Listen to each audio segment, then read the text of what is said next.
श्री दुर्गा सप्तशती पाठ अध्याय 1 ओम दुर्गाय नमः। इस अध्याय में मेधा ऋषि का राजा सूरथ और समाधि को भगवती की महिमा बताते हुए मधुकैटभ वध का प्रसंग सुनाना। भगवान विष्णु के सो जाने पर मधु और कैटभ को मारने के लिए कमल जन्मा। ब्रह्मा जी ने जिनका स्तवन किया था उन महाकाली देवी का मैं सेवन करता हूँ। वे अपने 10 हाथों में खंड, चक्र, गदा, धनुष, परीघ, शूल, भूषुंडी, मस्तक और शंख धारण करती है। उनके 3 नेत्र है। वे समस्त अंगों में दिव्या आभूषणों से विभूषित है। उनके कांति नीलमणि के समान है तथा वे 10 मुख और 10 पैरों से युक्त हैं।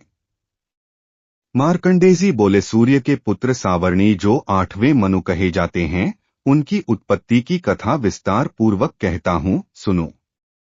सूर्य कुमार महाभाग सावर्णी भगवती महामाया के अनुग्रह से जिस प्रकार मनवंतर के स्वामी हुए, वही प्रसंग सुनाता हूँ। पूर्वकाल की बात है। स्वारोचिष मनवंतर में सुरथ नाम के एक राजा थे जो चैत्रवंश में उत्पन्न हुए थे। उनका समस्त भूमंडल पर अधिकार था। वे प्रजा का अपने औरस पुत्रों की भांति धर्म पूर्वक पालन करते थे, तो भी उस समय कोलाविध्वंसी नामक कुल के क्षत्रिय उनके शत्रु हो गए। राजा सुरथ की दंडनीति बड़ी प्रबल थी। उनका शत्रुओं के साथ संग्राम हुआ। यद्यपि कोलाविध्वंसी संख्या में कम थे, तो भी उस समय कोलाविध्वंसी नामक कुल के क्षत्रिय उनके शत्रु हो गए। राजा सुरथ की दंडनीति बड़ी प्रबल थी। उनका शत्रुओं के साथ संग्राम हुआ। यद्यपि कोलाविध्वंसी संख्या में कम थे, तो भी राजा सुरथ युद्ध में उनसे परास्त हो गए। तब वे युद्धभूमि से अपने नगर को लौट आए और केवल अपने देश के राजा होकर रहने लगे। समूची पृथ्वी से अब उनका अधिकार जाता रहा, किंतु वहां भी उन प्रबल शत्रुओं ने उस समय महाभाग राजा सुरथ पर आक्रमण कर दिया। राजा का बल क्षीण हो चला था, इसलिए उनके दुष्ट, बलवान एवं दुरात्मा मंत्रियों ने वहां उनकी राजधानी में भी राजकीय सेना और खजाने को हथिया लिया। सुरथ का प्रभुत्व नष्ट हो चुका था, इसलिए वे शिकार खेलने के बहाने घोड़े पर सवार हो वहां से अकेले ही एक घने जंगल में चले गए। वहां उन्होंने विप्रवर मेधा मुनि आश्रम देखा, जहां कितने ही हिंसक जीव अपनी स्वाभाविक हिंसावृत्ति छोड़कर परम शांत भाव से रहते थे। मुनि के बहुत से शिष्य उस वन की शोभा बढ़ा रहे थे। वहां जाने पर मुनि ने उनका सत्कार किया और वे उन मुनिश्रेष्ठ के आश्रम पर इधर उधर विचरते हुए कुछ काल तक रहे। फिर ममता से आकृष्ट चित्त होकर वहां इस प्रकार चिंता करने लगे, पूर्व काल में मेरे पूर्वजों ने जिसका पालन किया था, वही नगर आज मुझसे रहित है। पता नहीं मेरे दुराचारी भृत्यगण उसकी धर्म पूर्वक रक्षा करते हैं या नहीं। जो सदा मद की वर्षा करने वाला और शूरवीर था, वह मेरा प्रधान हाथी अब शत्रुओं के अधीन होकर न जाने किन भोगों को भोगता होगा। जो लोग मेरी कृपा, धन और भोजन पाने से सदा मेरे पीछे पीछे चलते थे, वे निश्चय ही अब दूसरे राजाओं का अनुसरण करते होंगे। उन अपव्ययी लोगों के द्वारा सदा खर्च होते रहने के कारण अत्यंत कष्ट से जमा किया हुआ मेरा वह खजाना खाली हो जाएगा। ये तथा और भी कई राजा सुरथ निरंतर सोचते रहते थे। एक दिन उन्होंने वहां विप्रवर मेधा के आश्रम के निकट एक वैश्य को देखा और उससे पूछा, भाई तुम कौन हो? यहाँ तुम्हारे आने का क्या कारण है? तुम क्यों शोकग्रस्त और अनमने से दिखाई देते हो? राजा सुरथ का यह प्रेम पूर्वक कहा हुआ वचन सुनकर वैश्य ने विनीत भाव से उन्हें प्रणाम करके कहा। वैश्य बोला, राजन, मैं धनियों के कुल में उत्पन्न एक वैश्य हूँ। मेरा नाम समाधि है। मेरे दुष्ट स्त्री पुत्रों ने धन के लोभ से मुझे घर से बाहर निकाल दिया है। मैं इस समय धन, स्त्री और पुत्रों से वंचित हूँ।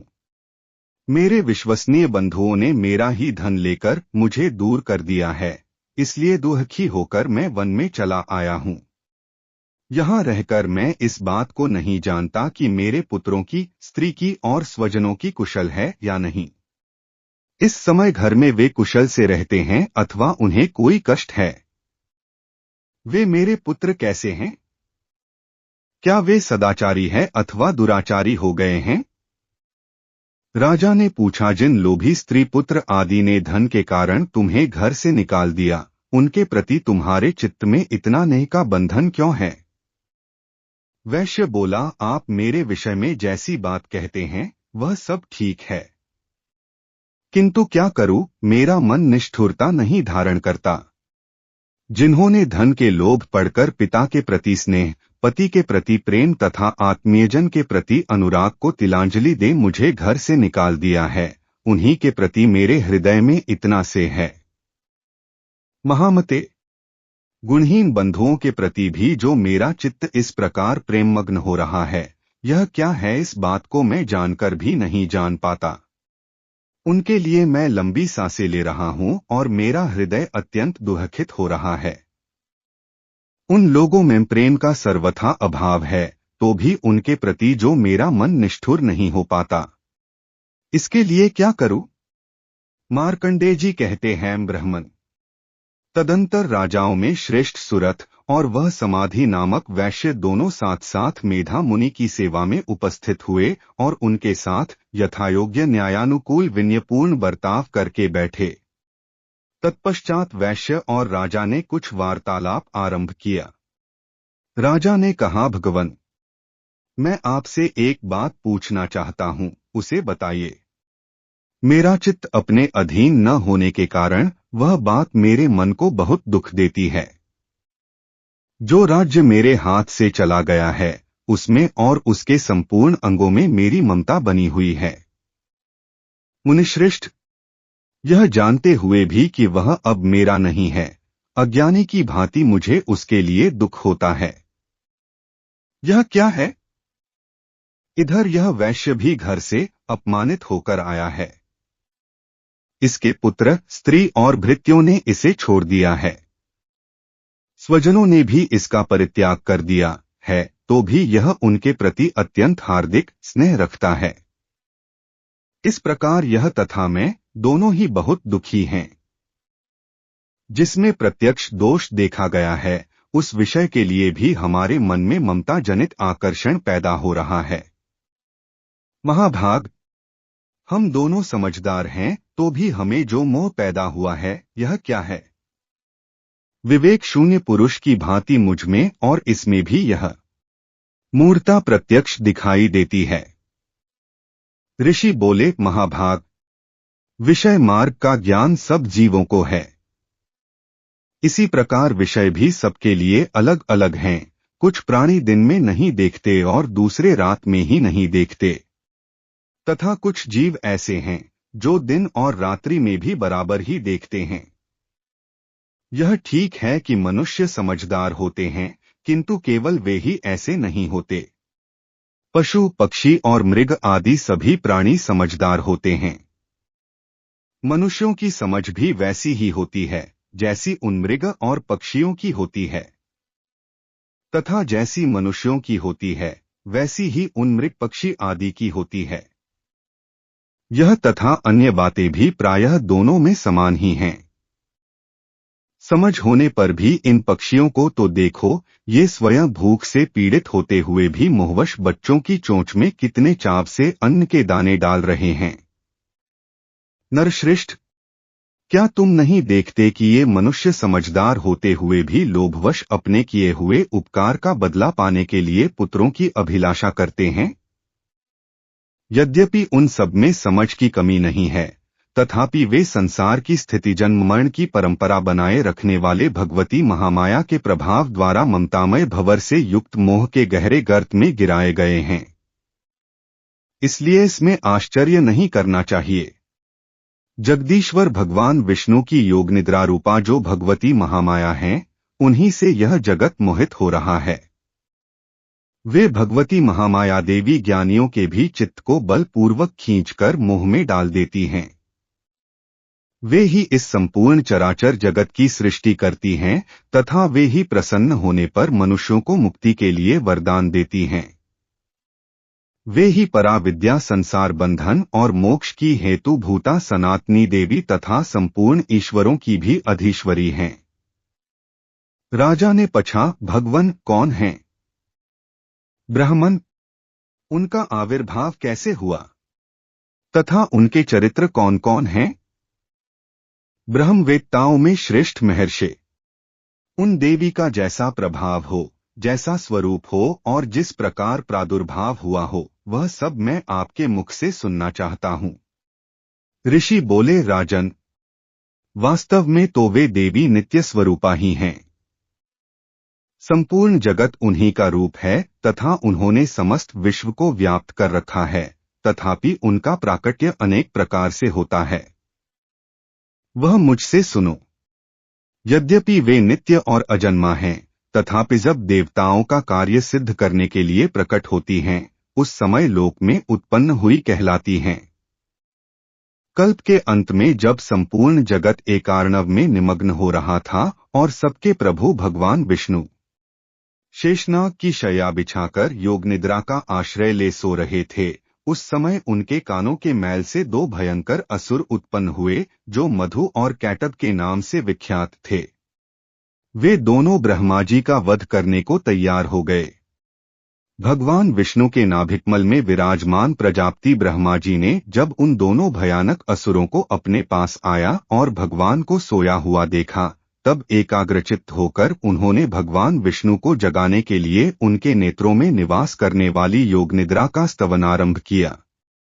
जो इस विश्व की अधीश्वरी, जगत को धारण करने वाली, संसार का पालन और संहार करने वाली तथा तेजः स्वरूप भगवान विष्णु की अनुपम शक्ति हैं, उन्हीं भगवती निद्रा देवी की भगवान ब्रह्मा स्तुति करने लगे। ब्रह्मा जी ने कहा, देवी, तुम ही स्वाहा, तुम ही स्वधा और तुम ही वशंकार हो। स्वर भी तुम्हारे ही स्वरूप हैं। तुम ही जीवनदायिनी सुधा हो। नित्य अक्षर प्रणव में अकार, उकार, मकार इन तीन मात्राओं के रूप में तुम ही स्थित हो तथा इन तीन मात्राओं के अतिरिक्त जो बिंदुरूपा नित्य अर्धमात्रा है, जिसका विशेष रूप से उच्चारण नहीं किया जा सकता, वह भी तुम ही हो। देवी, तुम ही संध्या, सावित्री तथा परम जननी हो। देवी, तुम ही इस विश्व ब्रह्मांड को धारण करती हो। तुमसे ही इस जगत की सृष्टि होती है। तुम ही से इसका पालन होता है और सदा तुम ही कल्प के अंतर में सबको अपना ग्रास बना लेती हो। हे देवी, इस जगत की उत्पत्ति के समय तुम सृष्टि रूपा हो, पालन काल में स्थिति रूपा हो तथा कल्पांत के समय संहार रूप धारण करने वाली हो। तुम ही महाविद्या, महामाया, महामेधा, महास्मृति, महामोहरूपा, महादेवी और महासुरी हो। तुम ही तीनों गुणों को उत्पन्न करने वाली सबकी प्रकृति हो। भयंकर कालरात्रि, महारात्रि और मोहरात्रि भी तुम ही हो। तुम ही श्री, तुम ही ईश्वरी और तुम ही बोधस्वरूपा बुद्धि हो। लज्जा, पुष्टि, तुष्टि, शांति और क्षमा भी तुम ही हो। तुम खंगधारिणी, शूलधारिणी, घोर रूपा तथा गदा, चक्र, शंख और धनुष धारण करने वाली हो। बाण, भुषुंडी और परिघे भी तुम्हारे अस्त्र हैं। तुम सौम्य और सौम्यतर हो। इतना ही नहीं, जितने भी सौम्य एवं सुंदर पदार्थ हैं, उन सब की अपेक्षा तुम अत्यधिक सुंदरी हो। पर और अपर से परे रहने वाली परमेश्वरी तुम ही हो। सर्वस्वरूपे देवी, कहीं भी सतसत रूप जो कुछ वस्तुएं हैं और उन सब की जो शक्ति है, वह तुम ही हो। ऐसी अवस्था में तुम्हारी स्तुति क्या हो सकती है? जो इस जगत की सृष्टि, पालन और संहार करते हैं, उन भगवान को भी जब तुमने निद्रा के अधीन कर दिया है, तब तुम्हारी स्तुति करने में यहाँ कौन समर्थ हो सकता है? मुझको, भगवान शंकर को तथा भगवान विष्णु को भी तुमने ही शरीर धारण कराया है। आथ तुम्हारी स्तुति करने की शक्ति किसमें है? देवी, तुम तो अपने इन उदार प्रभावों से ही प्रशंसित हो।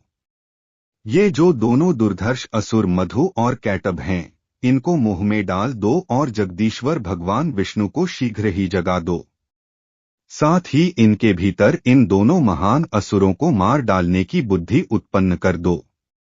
ऋषि कहते हैं, राजन, जब ब्रह्मा जी ने वहां मधु और कैटब को मारने के उद्देश्य से भगवान विष्णु को जगाने के लिए तमोगुण की अधिष्ठात्री देवी योगनिद्रा की इस प्रकार स्तुति की, तब वे भगवान के नेत्र, मुख, नासिका, बाहु, हृदय और वक्षस्थल से निकलकर अव्यक्त जन्मा ब्रह्मा जी की दृष्टि के समक्ष खड़ी हो गईं।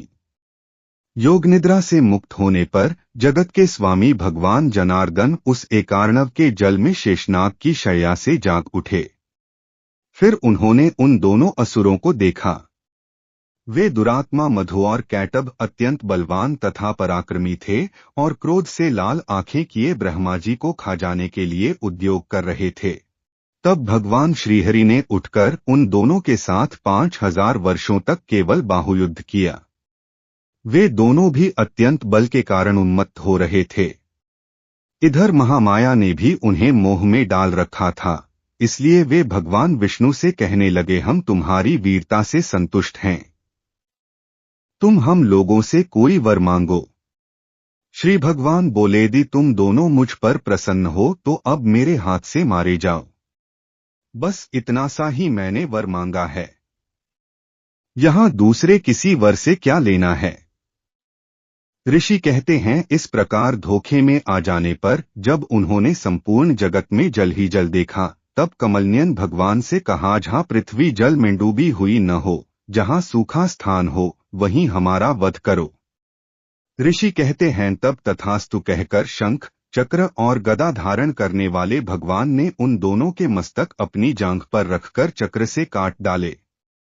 इस प्रकार ये देवी महामाया ब्रह्मा जी की स्तुति करने पर स्वयं प्रकट हुई थीं। अब पुनः तुमसे उनके प्रभाव का वर्णन करता हूँ, सुनो। इस प्रकार श्री मार्कंडेय पुराण में सावर्णिक मनवंतर की कथा के अंतर्गत देवी महात्म्य में मधुकैट भवध नामक पहला अध्याय पूरा हुआ। जय माता दी। मिलते हैं कल नए अध्याय के साथ। अगर आप सभी को वीडियो पसंद आई हो तो हमसे जुड़े रहने के लिए चैनल को सब्सक्राइब जरूर करें। कमेंट में जय माता दी अवश्य लिखें। धन्यवाद।